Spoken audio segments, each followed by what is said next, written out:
Supposed to start in uniform and with dignity. The more things change, the more they say the same. Is what the guys on my team jokingly call EJJ, Eugene Jiu-Jitsu. It's a really mean, nasty thing. You can do it with people you love or people you don't know at all. If it's people you casually train with, you probably don't want to do it. and I find it works 80% of the time. It works. You know, and if somebody who's not familiar with grappling sees you on the street, they might feel like, you know, that I'm in a much better position. But in actual fact, you know, if I'm punching, he can pull me forward, control me, can push me back, he can move me all around. So I'm not in a great position. Pretty much most of my time is going to be spent trying to escape, but I've got a macro move that lightweight, almost champ Gil Melendez taught me. It's pretty simple, and you just put your hands together. That's it. If you guys should be able to remember this tomorrow. Hands together. Hands together. So the moves that he might try from this will be to try to separate my arms so he can get an arm bar, which is now much harder. He might try to shove one of my hands down below so he can get a triangle. But of course, if my hands are joined, I created a unit, a circular unit here. Yeah. So it buys me a little bit of time, you know. And if it's an MMA match, then of course I can boom, you know, I boom hit him and keep my hands. But it's a great macro move. You should be able to remember it. All right. Okay. From this same position, I'll show you the second macro move. The second macro move is what he's wanting to do. If I don't join my hands, is to space is his friend and my enemy. So he's going to do a shrimp or some kind of hip action to get our hips, like he said, defensively away. So, see? So if I can't remember anything, what I want to do is get my, if he swivels to the side a little bit, I want to stay close to his hips, always. Leave my hands here, and if he starts to fish for my hands, so you see, I did two things there. I got my hands in, and I put my hips back square to his hips. And I can keep chasing him around all day. Maybe at some point, you know, maybe I'll get called for stalling if it's a competition, or maybe he'll make a mistake and create a space and I'll be open. But I should be able to survive a long time like this. So pretty much keeping hands together and walking if you need to. Yep. Yeah. So the drag of it is the only downside for him is that he'll get tired. But you know, he can keep trying to get out. He can keep moving, and maybe, I mean, he's got to keep moving to try to get something. And his movement, yep, push. He's out. Well, you know, he gave up. He gave up. Good position offense right now. Yeah, nothing. Yeah. He gave up. I mean, from here, and maybe. The escape from here is just he punches out toward the door. But that's why, again, I mean, they hate themselves for tapping to it, and I'll do it multiple times to multiple guys so they see it coming. But this starts to hurt so much that they can't stop. You have to push it. Yeah. And they push it. They usually typically push it right into this hand. And then sometimes now they'll realize, oh, I'm in trouble, and a guy will try to reach around and grab me by the lats. No, that is the guy tried to let. But now you're in sort of a terrible position as well. Still, you're still hemmed in. Yep. So let's that's a real simple, stupid thing. No. Yes. Punch out. Punch out. Okay? If you can get this hand, put it on the ground, turn it, like that. Now punch up. Yeah, that's not gonna work. If you turn this wrist, if it's here, you turn it this way. But he's stuck here. If I use two hands, take his hand down. Okay? He's stuck there. Because of his wrist, he can't punch out, so it'll stop him punching out. Oh yeah. And then, if you want to, rip this wrist, get that.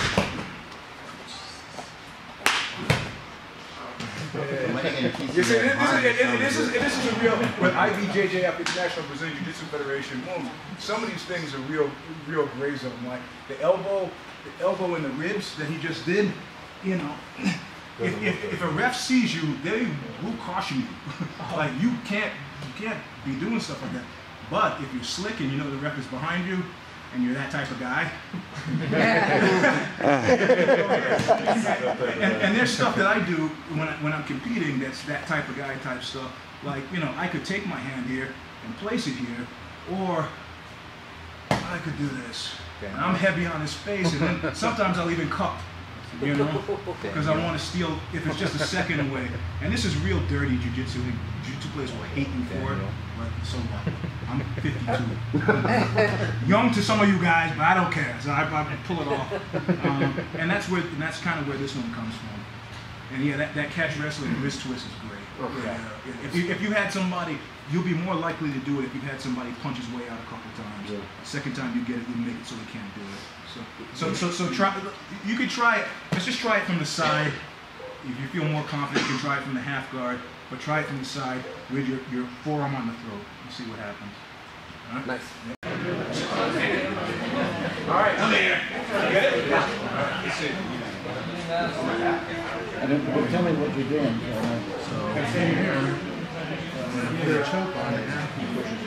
If he doesn't push it over, just roll his hand. Yeah. All right, so this one is deceptively simple. I can feel his rib cage. Oh, you're not. And Costa, when he did this to me for the first time, I kept waiting for something, and then I realized that something I was waiting for was not going to come because this was it.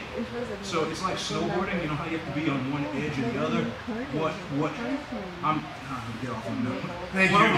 What I want to do is bow his body, keeping him from getting on an edge, right? If he's on the edge this way, he's okay. If he's on the edge toward me, generally he probably feels okay. Yeah. If I flatten him like this, I can feel my ribs right here and his ribs, and I'm gonna pull his shoulder off the mat, and I'm gonna grab under his shoulder or his tricep here, and I'm gonna take my ass off the mat, and I'm gonna pull my arms up toward me. And it doesn't take me, I can do this forever. Oh yeah, you didn't. So what happens is if a guy panics, he can't breathe, and his options for getting me out of there, I mean, he's got a lot, but I want him to try everything because every breath he takes out, I'm going to sink it deeper. So.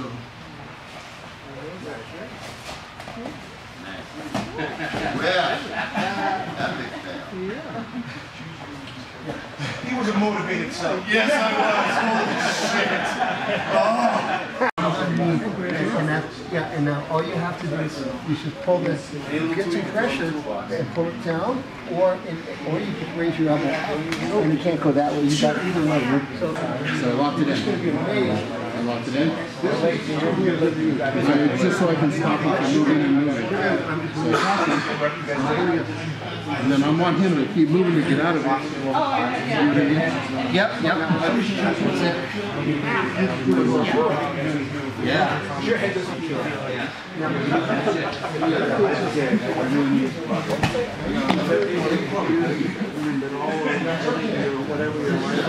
And if you want to be a real jerk, I'll add one thing. So I'm here, and I'm getting tired of waiting.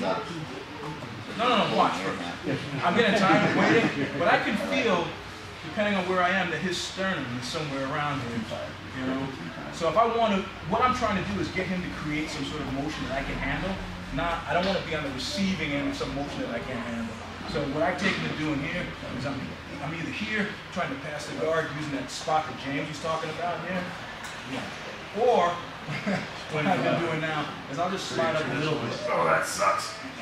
Yeah. And this is part of ripping. When I came from catch wrestling and jiu-jitsu, they would have to stop me like 4 times a class and pull me aside and go, what are you doing? You're not, you know, you're not, what are you doing? I go, well, that's what I learned. So if you got a guy, and the reality of it is in competition, if I'm here like this, you're gonna call me for stalling before they call him for stalling. You know, so I want to, you know, if I can't get out of his guard, he's got a real strong guard. Now I got to do stuff to make him move. And usually for me, it's stuff that'll make him angry. That'll make him angry. And strangely enough, you sit up. If you're going with a guy, depending on the kind of upbringing he's had, you'll notice. You don't want to sit here. Yeah. When you're going like this, typically what I'll do is to get inside a guy's head, get him off his game and make him angry, I'll go. And then half the guys out there who have, you know, father issues or whatever, flip. They do not like it. It's really dismissive and terrible. Boom. You know. My mom hits harder than you. Yeah. You know, wrestlers are used to it because, you know, you're always you're always doing this. So here, hands together, hips in. You want to add something to make him move. And still, he's coming up. He's coming up for something, but I really have not too many worries in the world because I got the hands. And of course, if it's MMA, what Gil Melendez added, he calls them his King Kong strikes again. But it's not MMA. What the hell is that? No, he did that to, I think he did it to Gomi when they fought at Pride. Oh, okay. That's what he calls them, his King Kong strikes. This is simple, and this is simple. So anyway, that's me. We're here teachers for a living. Everybody who teaches for a living, I got to really thank you guys because, you know, I think it's hard having a working schedule, trying to find time training. And I used to think, oh, what a great job. You know, to school, you get to train every day. Well, that's not such a great thing. Once injuries start piling up, and you still have to get up and train. You still have to train other people. And watching the struggles people go through to make a living teaching martial arts has really been an eye-opener over the last 20, 30 years. You know, watch friends trying to do it. And I really appreciate all you people that are teachers and just keep the system alive, you know, doing that. And my point was that even though I have skills, I'm not delusional. You figure even though I may be doing it 30 years, somebody else may be 15, well, if they're doing it day in and day out, you're going to see it at the skill level. And that's what I see in these teachers here. Everybody here who teaches, and who does it day in, day out, I can see that they progress quite a bit faster. You know, practice has its place, and the hours you put in will yield results. And sometimes it doesn't seem like it at first, but over the years, you know, I've had a chance to have a long span of time to watch people progress. And I can just see people run schools and they're doing it day in, day out. Their progress just outpaces mine by quite a bit. I'm going to start with something. I'm just going to start with the basic push hands off balancing. Okay, so me and Sage's going to stand here like this. And I should have to look at this first. We're going to pair up and just start pushing like this. Okay? The idea is to try to take the force, pull them into your hips, redirect it. When he pushes, I have to give him something. He's got to give me something, and I've got to give him a little, just so I can take it and redirect it. Okay? Let's get started with this. For some reason, energetically, just putting a couple of fingers on your forearm right here is supposed to help. I don't know why it does, but it does seem to do that. Kind of like they use a Tai Chi sword. You see a lot of people. I have no idea what it is. Okay. Yeah. Step back, step forward,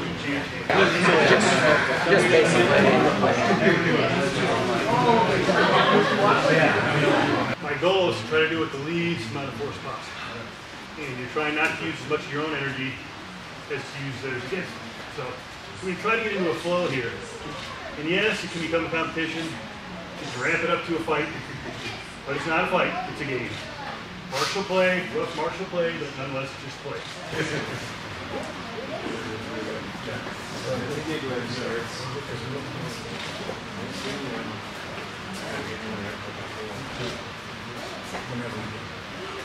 Where's the technique? Oh,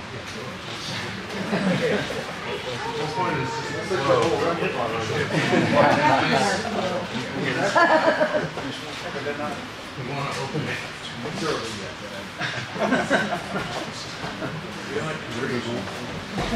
It's supposed to be a floor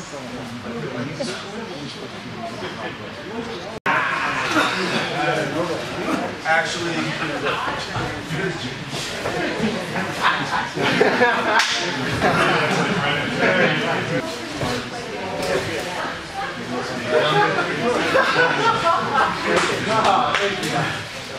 Every day! I didn't know Mr. Locker was going to be here, so I kind of brought this as a tribute to him because I really missed him the last bunch of years. He's always been a great reality check for everybody, and I just wanted to recreate something he did at Masters 10 to see if anybody found any way to deal with it. They had a hard time before. Martial artists who had 20 to 30 years experience, right? Frank.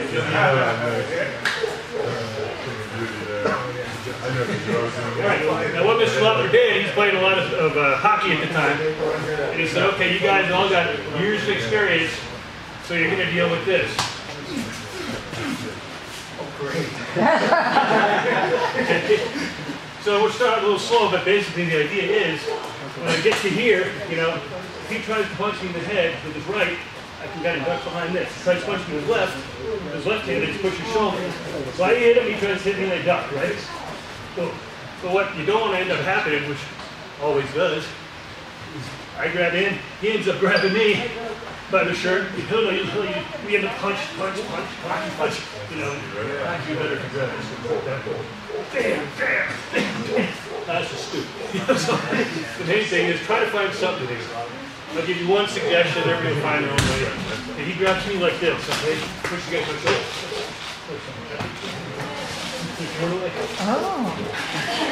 Right? Basically, I don't resist him. As soon as you want my shoulder to go that way, it goes that way. But I didn't fight him. I didn't go, yeah! Go like that. So we're going to just go off the same thing that we were doing. Just make it a little bit more fun. I'm saying about fun now.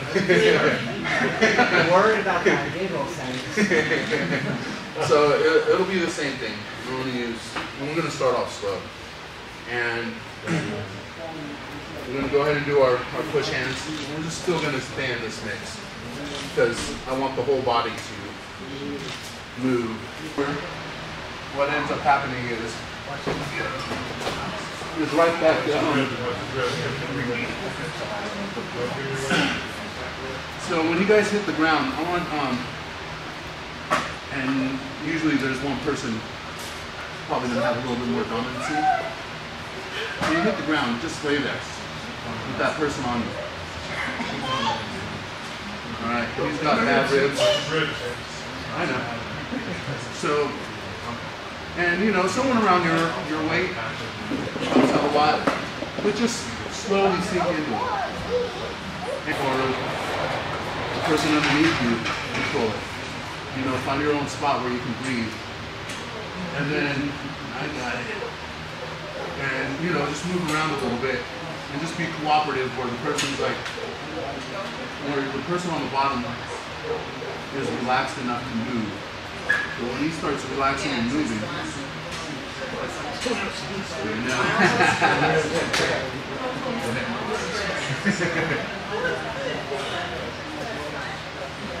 So when you land on the person, just kind of get an idea of putting your weight into, his organs. And you want to, just give the person a little massage. So it gives him an idea that he has to breathe underneath and control himself. Because after a while, you start, people end up getting tired and they start to holding the breath. So I just want a nice relaxation of breathing. Whatever you know, especially from being in the class, to tap out.